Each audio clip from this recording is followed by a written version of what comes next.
Good afternoon. It's Tuesday.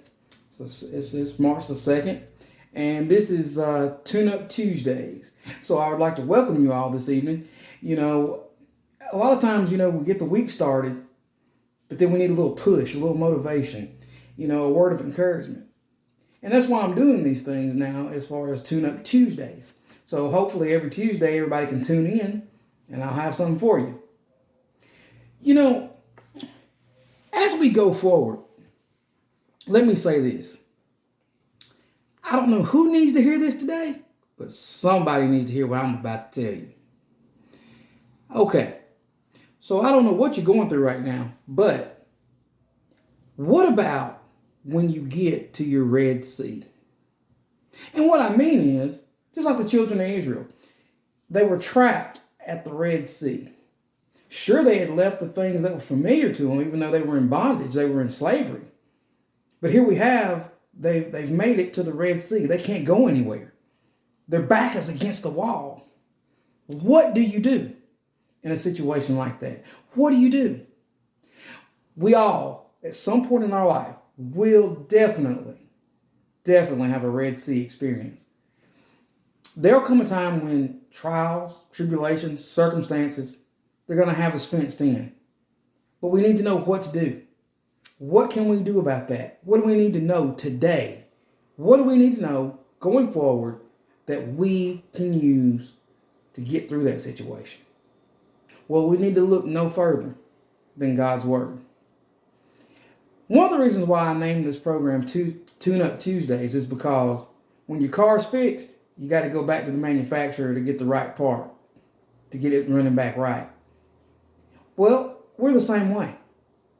If we look in Psalms 119 around verse 9, we're going to find out how we clean our act up. It says, "Wherewithal shall a young man cleanse his way? By taking heed thereto according to thy word." Whose word? God's word. Where's that word found? Right here in the Holy Bible. So, I seem to remember in Exodus chapter 14, as I briefly mentioned before, but let's turn to it. Here we have, the people have come out of Egypt. Moses has led them out. And now here we are, they're complaining. They know Pharaoh is on their tracks. They know Pharaoh's bearing down on them. Just like some of the things that you may be going through today. You may be going through something that it's always on your mind. You're looking over your shoulder. You're feeling so much pressure because you can guarantee the children of Israel were feeling some pressure from Pharaoh and his horsemen behind them. But what did Moses tell them? Moses told them simply this in verse 13. "And Moses said unto the people, Fear ye not, stand still and see the salvation of the Lord, which he will show you today. For the Egyptians whom ye have seen today, ye shall see them again no more forever." But what does he tell them next? And that's the key to all this today. That's the key to this word today. We all need to know and be encouraged that the Lord shall fight for you and ye shall hold your peace. Now, I know that's easier said than done. I know that. Been there, done that, got the t-shirt. And probably the bumper sticker too. Either way it goes, as we are going through these things, we feel like nobody understands. Nobody gets it. But I guarantee you, if we just think about what David told us, when he was in deep trouble, as which David got in trouble quite a few times, but he was still a man after God's own heart. But he says, "If I will lift my eyes to the hills, from whence cometh my help, and my help cometh from the Lord." Well, apparently, old David knew something about what had been written before. Well, let's see what was written before he made that statement. If we come over here to verse 15, it says, "And the Lord said unto Moses, Wherefore criest thou unto me? Speak unto the children of Israel that they go forward." God didn't tell them to go backwards. He said go forward. It says, and this is why they're going to go forward. He says, but lift thou up thy rod and stretch out thine hand over the sea and divide it. And the children of Israel shall go on dry ground through the midst of the sea. You see, if you'll just hold your peace, if you'll just look to the hills from whence cometh your help. We serve a God that sits up high and looks down low. He sees what we don't see. He knows what we don't know. And he hears the things that we don't hear. But trust me, when it comes time for that salvation to come through, that's where we have to hold our peace and let him do his job. Let him show up, because when he shows up, he's going to show out. And you're going to be glad that you waited on him. You're going to be glad. Because see, right here we are shown that when Moses lifted his hands up, and there's that mighty east wind that came through and divided the sea. There was a wall on the left and a wall on the right, and the children of Israel walked straight through on dry ground. Whatever you're facing today, just know that God he may not take away your Red Sea, but he's going to help you get through your Red Sea. And that is the main reason why you always hear the phrase, if God can bring you to it, he can bring you through it, just like he brought the children of Israel through on dry ground. But you know what the bigger thing here is?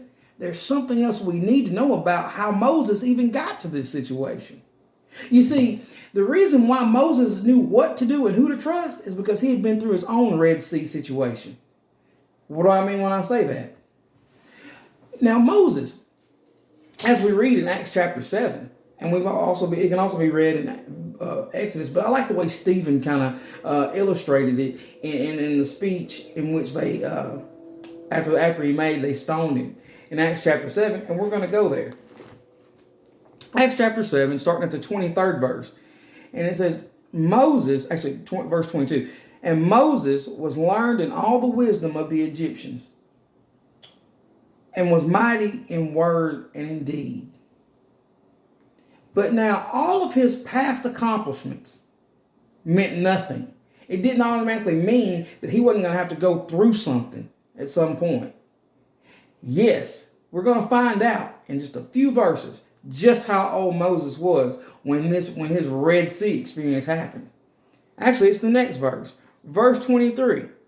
And when he was full 40 years old. Now, hold on. He hadn't just turned 40. He was a full 40. So he had some months up under his belt. And I kind of understand that because I just turned 40 myself just a few months ago.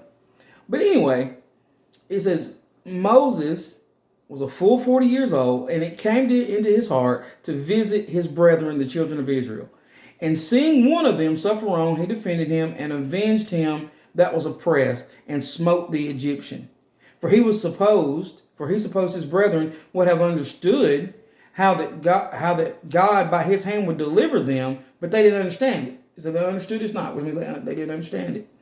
And the next day he showed himself unto them as they strove, and would have set them at one again, saying, Sirs, you are brethren. Why do you wrong to one another? Well, he was trying to be a peacemaker. We know Christ actually said, peacemakers, they're children of God. Hey, Moses was trying to step in and like, look, guys, come on, man. Y'all brothers. Y'all don't need to be fighting. Y'all don't need to be doing this type of thing. Okay? But they reminded him of what he had just done the day before. So keep that in mind. No matter what you do, somebody sees it. And when you don't think anybody sees it, just remember, God sees it. Next, it says in verse 27, he that did his neighbor wrong thrust him away, saying, Who made thee a ruler and a judge over us? Wilt thou kill me as thou didst the Egyptian yesterday?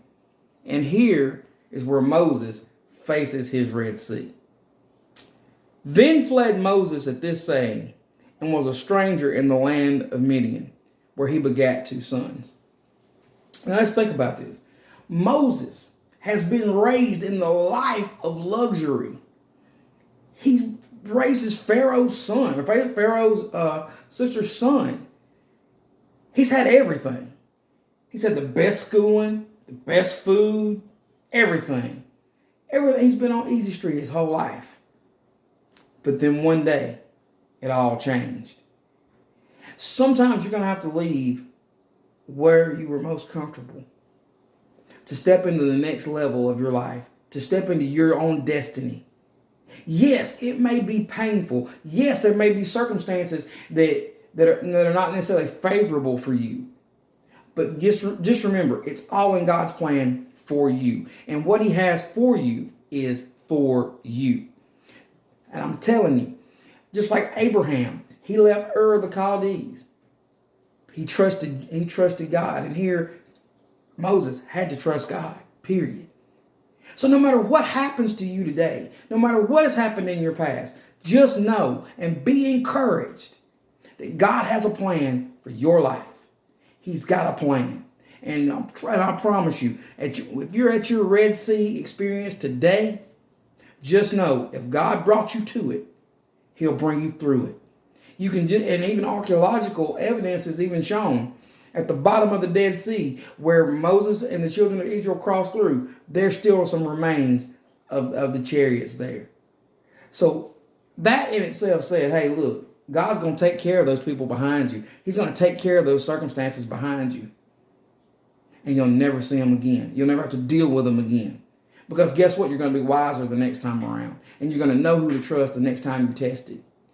Guarantee it. I hope this helps somebody. I hope you've had a blessed week. And I'll see y'all again on Sunday if the good Lord's willing. By all means, like, share, subscribe to my YouTube channel. God bless y'all. Talk to you later. Bye.